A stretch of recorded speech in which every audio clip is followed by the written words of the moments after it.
Como é que ler tudo isso e ouvir essas histórias afetou a sua relação com o seu ministério e com a sua família hoje? Se em algum momento considerou abandonar o ministério por causa dos seus filhos? Você falou que tem pastores que abandonaram por causa dos filhos.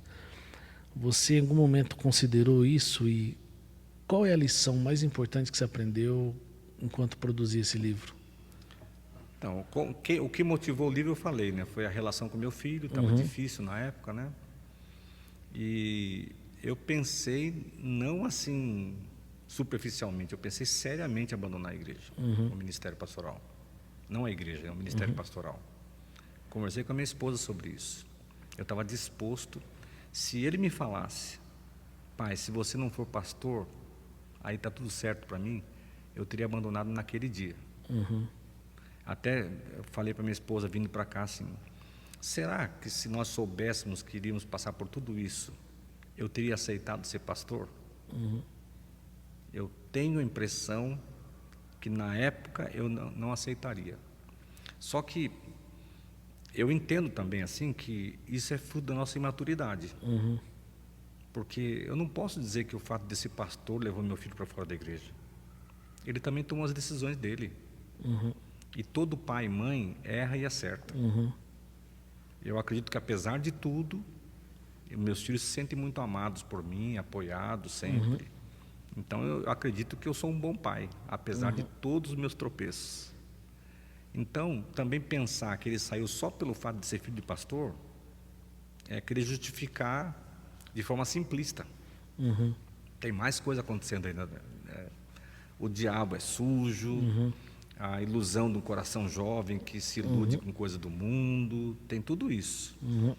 Mas é verdade que em alguns casos os filhos saem destruídos da igreja, amargurados, e alguns não querem voltar para a igreja de jeito nenhum. Então, o que a gente aprende com isso? Eu aprendi a respeitar mais meus filhos, a jamais impor a eles um peso maior do que o próprio erro que eles cometem já traz.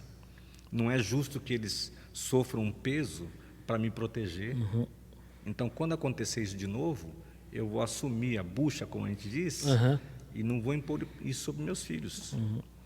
Eu procuro ser mais cuidadoso também para não criar meu filho dentro de uma bolha, porque uma das questões foi esta.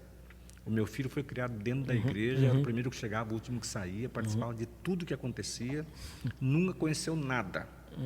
Mas quando chegou na adolescência, ele começou a ter contato com amigos da escola e viu que havia outras coisas. E isso talvez tenha seduzido o seu jovem coração. Entendi. Então, o filho mais novo agora, a gente procura dar um pouquinho mais de liberdade, uma liberdade com cuidado, claro, mas para não criar ele numa bolha de perfeição, porque uma hora a bolha estoura e a realidade vem à tona. Exato. E não é raro ver filhos de pastores sendo colocados como sucessores do seu ministério, né? A gente até comentou que muitos pastores têm expectativas que seus filhos sejam pastores, independente da vocação ministerial deles ou não.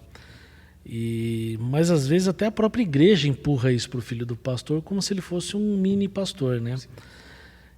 E o que acontece? Muitas vezes querem incentivar o filho ao pastorado quando o seu dom, por exemplo, é a diaconia. Ou tem filhos de pastores que o seu dom é só ser um músico servindo a igreja, ele não tem chamado para isso. Mas a gente, pela natureza, né, e os próprios pais, sonham que eles sejam pastores ou que eles sejam sucessores de seus pais na liderança das igrejas. Como é que esses pastores e líderes devem agir para não pressionar os seus filhos para cumprir expectativas que são irreais? No caso, por exemplo, um possível chamado ao ministério. Mas, pelo contrário, ajudá-los a desenvolver os seus dons e talentos em prol da igreja local. Eu fiz a pergunta lá atrás, vou voltar aqui, né? Todo filho de pastor, ele precisa ser precisa ser um pastor? Então, eu digo o seguinte para esses pastores, para todos nós pastores, né? Nós não somos o Espírito Santo. Não somos nós que vocacionamos, o chamado é de Deus. Então, se você está com uma vontade de dar uma pressãozinha para o seu filho seguir esse caminho, engula, porque isso não vem de Deus. Cada um de nós recebe um ou mais dons de acordo com a criatividade infinita do Espírito Santo, a liberdade que Deus tem para ser Deus, é Ele que governa tudo e todos, e a gente não pode se colocar no papel de Deus. E uma pessoa servindo fora do lugar que Deus separou para ela, é péssimo. Vai ter infelicidade, vai ter problemas, vai ter dificuldades. Então, eu acho que todos nós pais queremos que nossos filhos sejam felizes e realizados em Deus. E não vai ser colocando eles no lugar errado.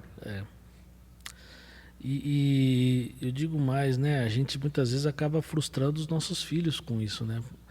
Então, a gente precisa ter tranquilidade no coração de entender que Deus chama cada um para o seu ministério específico, né?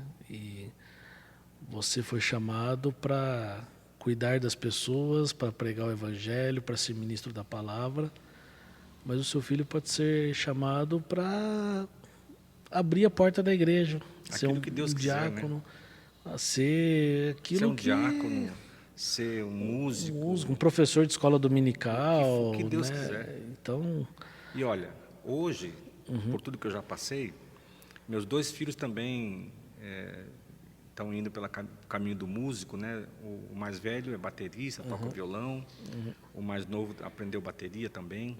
Hoje, se meu filho sentar na bateria, lá dos juniores, para tocar no culto das crianças, eu vou ser o homem mais feliz do mundo.